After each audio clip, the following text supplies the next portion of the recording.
Une attaque au couteau a eu lieu début janvier et voici comment le Parisien décrit cette histoire dans son tweet du 7 janvier. Une employée de Lidl de 24 ans poignardée de plusieurs coups de couteau dans son magasin de Luc en Provence, dans le Var, un mineur interpellé.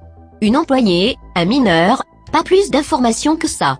Dans l'article publié le 6 janvier au soir, on trouve une information en plus, il s'agirait d'un mineur non accompagné, c'est-à-dire d'un mineur isolé, c'est-à-dire d'un migrant.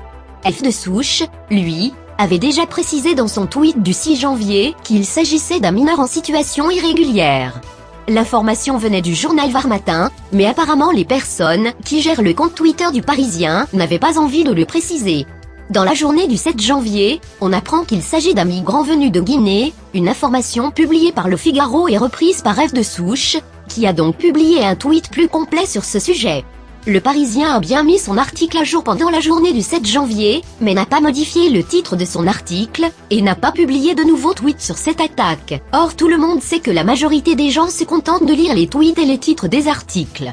Les journalistes le savent aussi, c'est pour ça qu'ils mettent à jour uniquement le contenu de leurs articles, discrètement, sans tweeter ni modifier les intitulés. Je prends cet exemple, mais il y en a beaucoup, pour démontrer une fois de plus que les grands médias sont souvent les spécialistes de la désinformation à travers la sous-information, l'information partielle, lacunaire.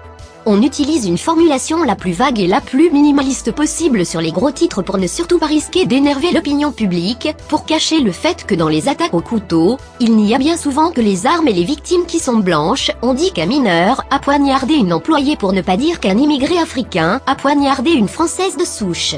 Merci à F de souche de faire le boulot que le journalisme français met tant d'efforts à ne pas faire, et envoyons nos pensées à Océane, qui est à cette heure entre la vie et la mort, parce qu'elle a croisé la route d'un animal qui n'avait rien à faire sur notre continent.